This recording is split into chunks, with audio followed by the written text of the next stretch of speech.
اچھا عقیل صاحب یہ بتائیے، معلوم پڑ سکا کہ وہ جو 22 اگست کا جلسہ منسوخ ہوا تھا وہ صبح جو ملاقات ہوئی تھی اس کی اجازت کس نے دی تھی؟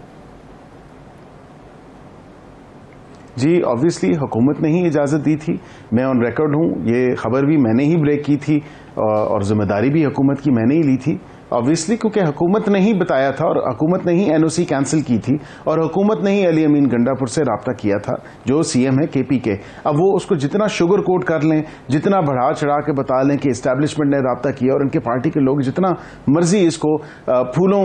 کے ساتھ جو ہے سجا لیں اور بتائیں لفظوں کو کہ ایک بریک تھرو ہوا ہے، کوئی بریک تھرو نہیں ہوا۔ ایک حکومت کی ذمہ داری تھی، حکومت نے اپنی ذمہ داری کو بروئے کار لاتے ہوئے بالکل ان کو کہا کہ اچھا چل رانا صاحب سوال کریں گے، حکومت پھر سے وہ ذمہ داری نبھانے تو نہیں چل پڑے گی؟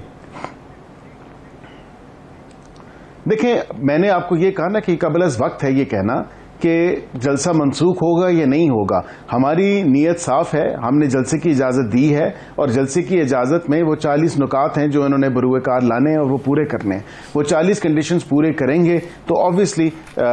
اس جلسے کی تو کوئی کینسلیشن کی بات نہیں۔ جلسہ اگر یہ خود نہ کرنا چاہے تو وہ ایک اور بات ہے، اگر وہ خود نہ کرنا چاہیں جلسہ تو پھر ایک اور بات ہے۔ عقیل بھائی بات یہ ہے کہ وہ بندہ ایک انٹرویو دینے جاتا ہے نا تو وہ اس سے سوال پوچھے جاتے ہیں، وہ ہر سوال کا منطق کے تحت جواب دے رہا ہوتا ہے، وہ لوگ پریشان ہو جاتے ہیں یار اس کے پاس ہر سوال کا جواب ہے، وہ پھر کہتے ہیں بتا یہ چنگ پنگ شنگ کیا ہوتا ہے، تو وہ آگے سے کہتا ہے تو پھر نوکری نہ دینا والی گل ہوئی نا۔ اب یہ جو 40 نکات آپ نے رکھے یہ تو پھر جلسہ نہ کرنے والی بات ہوئی نا سر۔ یہ اگر آپ اس کو اس پہرائے میں دیکھ رہے ہیں تو قطعاً ایسی بات نہیں ہے، حکومت کی نیت صاف ہے، حکومت نے اجازت دی ہے، آبویسلی ہماری بھی کچھ ذمہ داری ہے، یہ ان کا رائٹ ہے، لیکن اب جب سبجیکٹو میں بات کرتا ہوں اور مشروط بات کرتا ہوں تو وہ ظاہری بات ہے، وہ کنڈیشنلٹیز آپ پڑھ کے بے شک اپنے ناظرین کو بھی بتا دیں اس میں کون سی ایسی انجسٹیفائڈ یا انریزنیبل بات کی گئی ہے، وہ تمام تر وہ نکات ہیں۔ آپ نے مانگا ہے جلسے میں شرکت کرنے والے تمام لوگوں کے نام، اب جلسہ جو ہوتا ہے نا وہ جلسہ عام ہوتا ہے، اب اس میں شرکت کرنے والے لوگوں کے کہاں سے کوئی نام لائے گا، اب کون کس مقام سے آئے گا؟ آج آپ نے روٹ بھی دیا کہ شرکت کرنے والوں سے مراد یہ ہے کہ مین اچھا مین نہیں لکھا ہوا آپ نے، ذرا کہ آپ کے پاس ہے موبائل میں، اگر ابھی آپ نکال کے پڑھ لیں عقیل بھائی تو آپ کو نظر آ جائے گا، اس میں مجھے کسی جگہ مین دکھا دیجیے گا یا کسی جگہ اہم لوگ دکھا دیجیے گا، کسی جگہ یہ لفظ دکھا دیجیے گا کہ تقریر کرنے والے۔ دیکھیں مین مقصد یہی ہوتا ہے، اس کا کہنے کا مقصد آپ آن کارڈ کہہ رہے ہیں کہ جو مین لیڈرشپ ہے، بس ٹھیک ہو گیا۔ اچھا یہ تو بتا دیں مین لیڈرشپ ہی ہوتی ہے نا کہ آپ کے جلسے میں کون لوگ ہوں گے، اوکے obviously۔ اچھا ایک بتا دیں، آپ نے دعویٰ کیا تھا 2 دن پہلے کہ مولانا فضل الرحمان، نام لیے بغیر پھر نام لیا گیا کہ آپ نے کہا ہاں جی مولانا فضل الرحمان آپ کے ساتھ آ گئے ہیں، مولانا صاحب آپ کے ساتھ آ گئے ہیں؟ دیکھیں میں نے دعویٰ نہیں کیا تھا، میں اپنے آپ کو دوبارہ آپ کے ناظرین کے لیے بھی کریکٹ کر دیتا ہوں اس چیز کو۔ میں نے یہ کہا تھا کہ جب پی ٹی آئی کی قیادت یا سنی اتحاد کونسل کی قیادت کی ملاقات مولانا صاحب سے ہوئی، مولانا صاحب نے کہا ہم ایشو ٹو ایشو چلیں گے۔ جب وزیر اعظم پاکستان کی اور صدر پاکستان کی ملاقات ہوئی تو اس میں انہوں نے کہا کہ مجھے وقت درکار ہے، میں کنسیڈر کروں گا۔ اب ظاہری بات ہے جب انسان وقت مانگتا ہے، کیونکہ وہاں پہ تو صاف دو ٹوک انکار ہو گیا ان ادر سینس، کیونکہ وہاں پہ کے پی میں اپوزیشن میں ہے، یہاں پہ وہ ان کے ساتھ اپنا اتحاد بنانا چاہتے ہیں۔ یہ کیسا اتحاد ہوگا؟ یہ تو نہیں ہو سکتا، کتنے زمانے سے کتنے سالوں سے وہ ایک دوسرے کے پولیٹیکل ایڈورسریز ہیں۔ اب یہاں پہ ہماری جہاں پہ بات آتی ہے تو ہمارے ساتھ وہ ایک نیچرل الائنس ہے ان کا، ہمارے نیچرل اتحادی ہیں، ہمارے ساتھ پہلے بھی اتحاد میں رہے ہیں اور اس میں کوئی ایسی بات نہیں ہے کہ ہمارا ایک بڑا احترام کا اور ہمارا بڑا ایک اچھا ان کے ساتھ رشتہ ہے، اور اس ذاتی رشتے کو اور سیاسی رشتے کو بھی دونوں کو دیکھتے ہوئے انہوں نے وقت مانگا اور انہوں نے کہا کہ میں اس کو سوچوں گا، میں آپ سے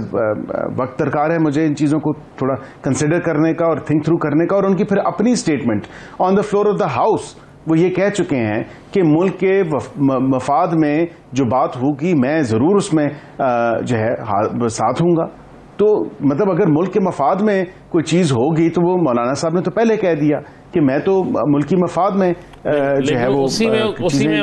انہوں نے یہ بھی کہا کہ ہم سینئر سیاستدانوں کو آپ یہ حکومت جو ہے کھڈے لائن لگانے کی پلاننگ کر رہی، اسی تقریر میں کہا انہوں نے۔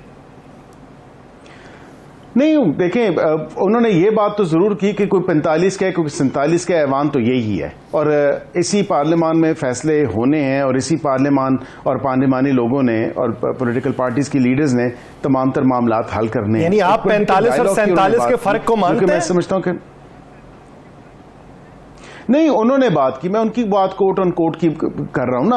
اگر اس طرح اگر آپ 45 اور 47 کی بات کرتے ہیں تو آبویسلی پہلے 45 ہے, 46 اس کے بعد ہے, 47 اس کے بعد ہے, تو یہ پورا ایوان 47 ہی کا ہے. وجہ اس کی یہ ہے کیونکہ سب کو فارم 47 ملے ہیں. باقی چیزیں جو ڈیسائیڈ ہونی ہے وہ عدالتوں میں ڈیسائیڈ ہونی ہے کہ کس کا صحیح ہے کس کا غلط ہے. جہاں پہ یہ بات میں آپ کو بتا دوں کہ لیڈر آف دی اپوزیشن خود ایک اسٹے آرڈر کے پیچھے ہیں اور اس کی 28 تاریخ ہے. یہ تو اب آپ کو بھی پتا ہوگا کہ کیوں انہوں نے اسلام آباد ہائی کورٹ سے اسٹے لیا ہوا ہے اپنے 47 فارم. اچھا, عقیل صاحب, عالم خان صاحب نے جو 9 ججز کے حوالے سے بات کی کہ توہین عدالت کا نوٹس 9 ججز لے سکتے ہیں, تو میں نے کہا جی مخصوص نشستوں کے لیے اگر پی ٹی آئی جاتی ہے وہاں پہ توہین عدالت کے کیس کو لے کے, تو کیا حکومت اس پہ سٹے لے سکتی ہے کہ یہ معاملہ پارلیمان میں زیر بحث ہے پریکٹس اینڈ پروسیجر کا, تو جب تک اس پہ کوئی فیصلہ نہیں آتا یا پارلیمان فیصلہ نہیں کرتی آپ سٹے دے دیں؟ نہیں, قطعاً ایسی کوئی بات نہیں ہے جی. وہ ایک پرائیویٹ ممبر بل ہے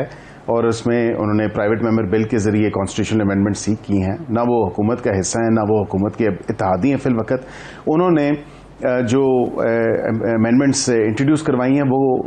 لیو تو ان کو گرانٹ ہو چکی ہے پارلیمنٹ کی طرف سے, لیکن وہ کمیٹیز میں بھیجا گیا ہے اور اس پہ سیر حاصل بحث ہوگی. اس کے بعد ہی وہ آئے گا اور اس کے بعد وہ سینٹ میں جائے گا اور سینٹ میں آبویسلی دونوں ایوان میں 2/3 اکثریت ہوگی تو وہ پاس ہو سکتا ہے. ایسے نہیں ہو سکتا صرف یہ اس بات پہ کہ لیجسلیشن انڈر کنسیڈریشن ہے یا ایسا قانون بن سکتا ہے یا ایسی آئینی ترمیم آ سکتی ہے اس کے اوپر سٹے دے دیں, ایسا نہیں ہوتا ان پریکٹس. تو یہ قطعاً ایسی کوئی بات نہیں ہے. اچھا, تو آپ اب عدالتیں بھی کھلنے والی ہیں, سارا کچھ ہونے والا ہے, کل سے جمعہ بھی شروع ہو جائے گا انشاءاللہ تعالی, ربیع الاول کا مہینہ بھی ہے, یہ سارا کچھ چل رہا ہے. تو اب آپ عدالت کی طرف سے تفصیلی فیصلے کا بھی جو انتظار تھا وہ بھی اب آنے والا ہے. اس کے بعد جو بھی فیصلہ آتا ہے حکومت اس پر عمل درآمد کرائے گی, اپنی نظر ثانی اپیل کے بعد اس کے متعلق سوچے گی؟ دیکھیں, ہماری نظر ثانی اپیل تھی آبویسلی حکومت کی, تو اس کا جو بھی فیصلہ آتا ہے ہم نے عدالتوں کے فیصلوں کا احترام کرنا ہے. آبویسلی وہ لازم ملزوم ہے عدالتوں کا احترام کرنا فیصلوں کا. اور نیب کی امینڈمنٹس کے حوالے سے جو کیس اس کی اپیل تھی وہ ٹیک اپ ہوگی اور اس کا فیصلہ ہے کل اور فائنل اس کا وہ ڈیسیجن سنائیں گے. تو میں تو صرف یہی کہہ سکتا ہوں کہ آپ سب کو اور آپ کو بھی اور آپ کے ناظرین کو بھی جمعہ مبارک ہو. ناظرین کو جمعہ مبارک ہو. کل وہ فیصلہ جو آنا ہے وہ فیصلہ پھر منوہن تسلیم بھی کیا جائے گا. بہت شکریہ بیرسٹر عقیل ملک صاحب اس حوالے سے اپنا وقت دینے کے لیے.